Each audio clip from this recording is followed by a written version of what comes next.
Attention! The following video may contain fun, humor, profanity, personal opinions, political incorrectness, and so on.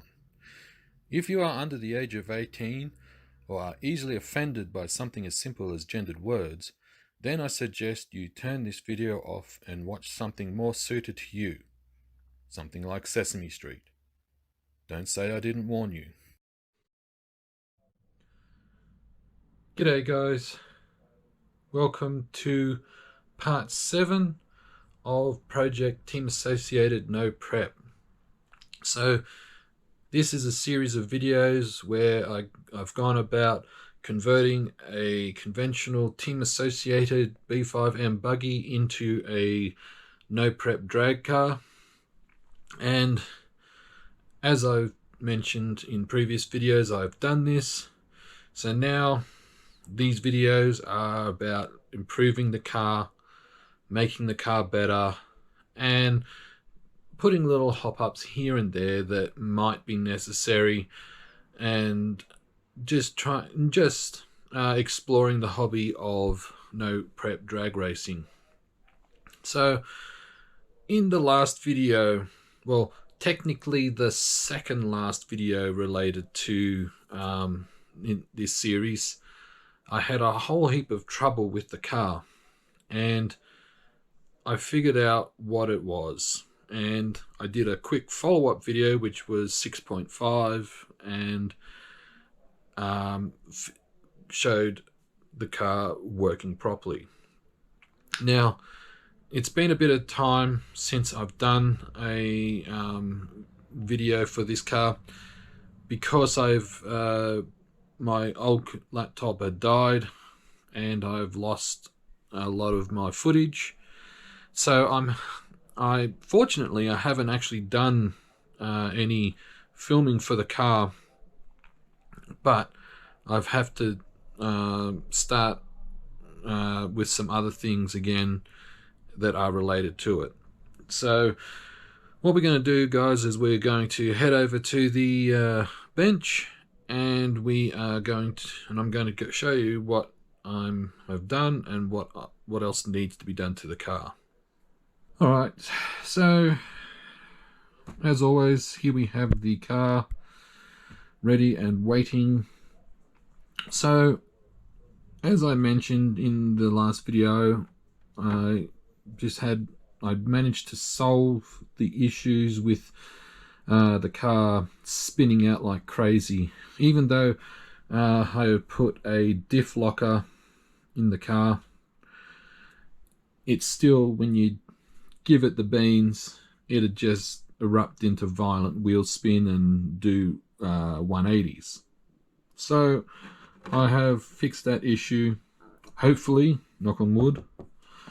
But one of the things I have noticed with the car, because as I've said in previous videos, and especially in the first video, this car, when I got it, was, well, I was going to say second hand, but technically it's third hand, because my mate that I bought this car off had bought it second hand off someone else.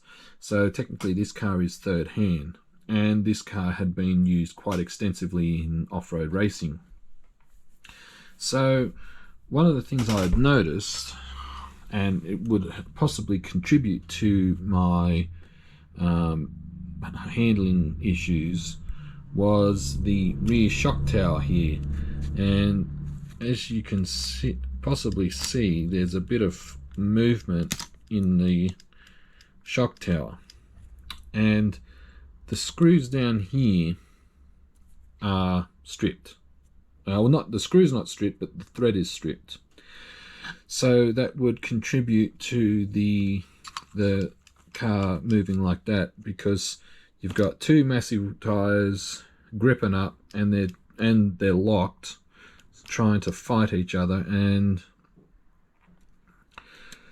well, it would appear that this shock tower, as the suspension arms are trying to fight each other, there's a bit of twist, as you can see. So I've put part of that issue down to that, apart from the surface area that I'm running on, because it is a bit dirty. So I've managed to get a rear shock tower for the car. I am going to have to be very careful with this car, as well, those that know, the B5M is an outdated platform for racing, and being that it's outdated means that it's hard to find parts for it. Now, I was lucky to find this on not eBay, A-Main Hobbies. Managed to find that. However, I am going to have to be careful with this car. I'm going to have to limit breakages pretty much as possible. I did have a big crash with this where it actually broke the whole front end off. Fortunately, I didn't have the shell on, so the shell wasn't destroyed, but the whole front end just broke off.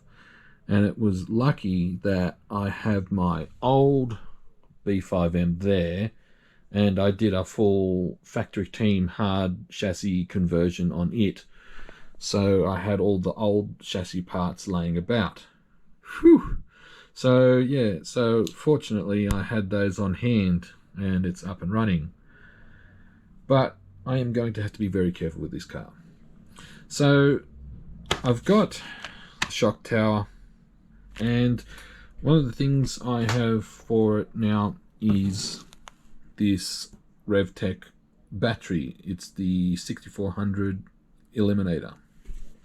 So you may have seen this battery on a previous video. You'll see it, and I did make mention in that video that this will be separate. But you'll probably see some footage of it anyway, so it'll probably be a combined footage. But so yeah, I decided I will run this car with this battery pack. But as you can see, this is a big ass battery pack. So it got me wondering, how on earth am I going to fit this or make this work? Because it actually fits in the area, but the original battery strap was really only designed for shorty packs, and obviously shorty packs are a lot thinner. Well, in this way, a lot thinner. So how the hell am I going to get it to work?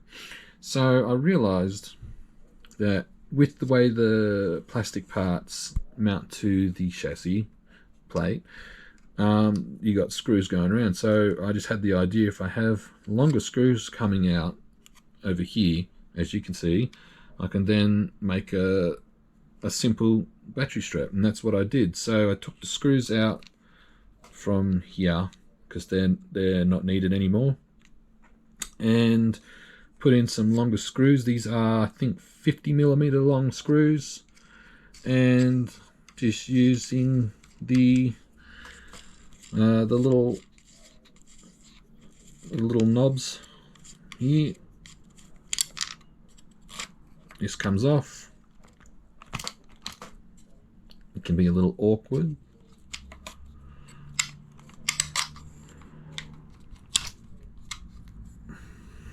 And yeah, the battery pack slides in there, and it's got these it's like Velcro, but it got some on here.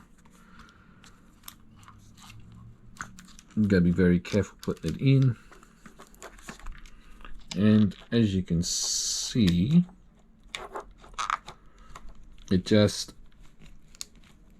locks in like that, so there's no side to side movement, and the battery strap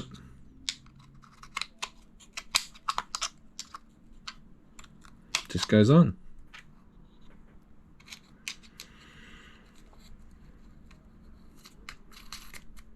So, don't know where the other one's gone. It's hiding somewhere. So yeah, so I've got that, and I had to obviously change to a XT90 plug, works well.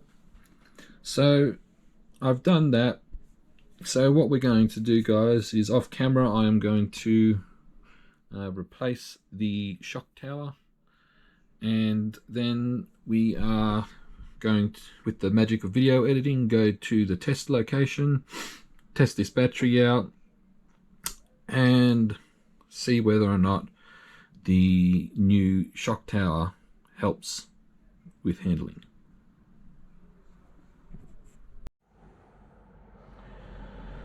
Alright guys, we're at the location for testing. This is currently middle of June, and I've got gloves on. It is about 5-6 degrees Celsius. My nose is running like a tap. So I've just did a few test runs with the DR10. So this video will be combined with the DR10 because I'm doing battery testing, but we're going to do some runs with the Pinto, and I better get the GPS system out of the DR10. So gonna heat these tires up, test the battery out in the car, and hopefully you have some good passes. Oh, all right, got the tires warmed up. We'll turn this all on, make sure I got it on the right one. Yes. Hopefully this car doesn't come into contact, but we'll see how we go, guys.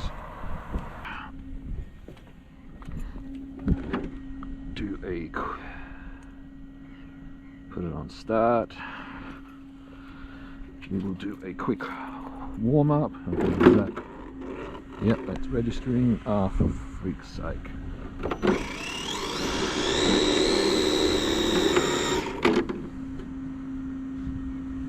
Hoping the tyres are warm because I cannot feel a damn thing. Alright, we'll aim it away. Alright, let's see how we go.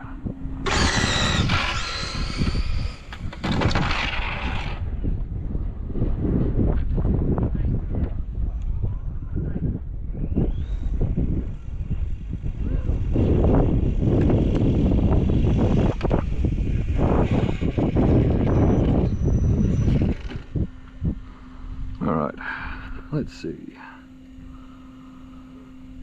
Read 61 km/h. That's not too bad. Alright guys, I've put the proline reaction tyres on. I put some more tyre sauce on, and I'm just heating them up.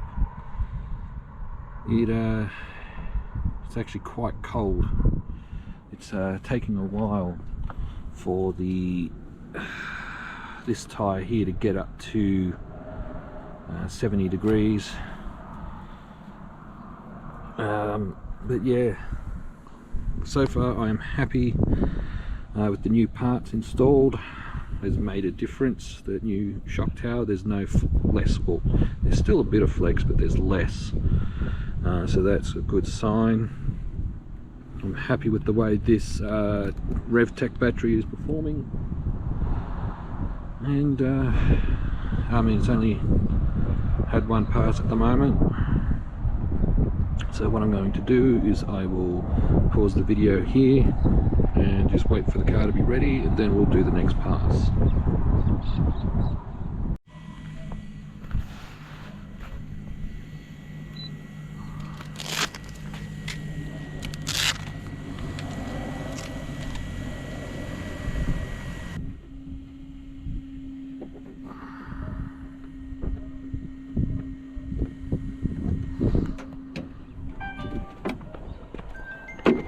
Okay, let's get this ready. Start.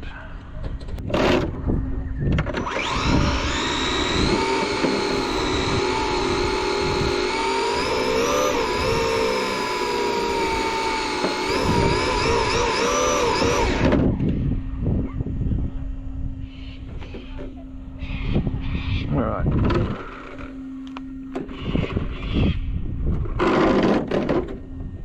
Okay, let's go. Let's give it a go.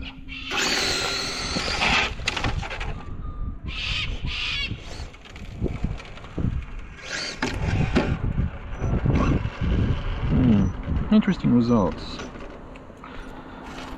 Give me a moment, guys. I will reheat the tyres and we'll try again.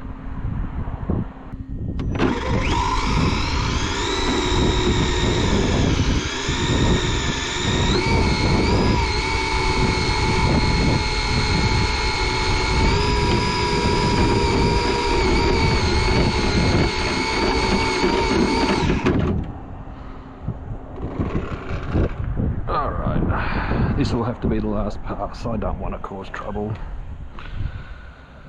Alright, let's see how we go, guys.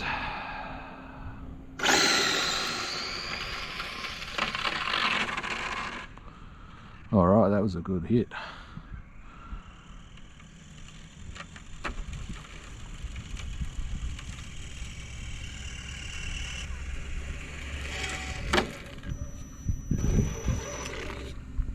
Alright, let's see what the speed was. That was a good hit. Let's see, stop, read, 62 k's an hour. Alright, well, I'm not expecting much since it's only a 7.5 turn. Alright, well, what I'm going to do, guys, is I'm going to pause the video here and I'll be back. Well, that's the end of this video, guys. Definitely calling that a successful test. The Trinity Revtech battery performed really well, and the proline reaction tires, I'm a little not too sure. I might need to do a few more runs on them, get them bedded in. Apart from that, yeah, the car performed well. As you saw, that last pass having to deal with traffic. But yeah, the car definitely is handling better now, especially now since I changed the rear shock tower. So it seems to be getting better and better. So I am contemplating putting a faster motor in. I do have a Turnage Trackstar 6.5 turn. I might put that in, just go up small increments, and I do have the Novak 5.5 turn, but we will see how we go. I don't really want to put too much stress on this car, given the fact that there aren't any. It's really hard to source parts, and specific parts as well. So that's the end of this video, guys. If you've enjoyed it, please don't hesitate to give it a thumbs up. And until then, guys, enjoy your hobby, and cheers.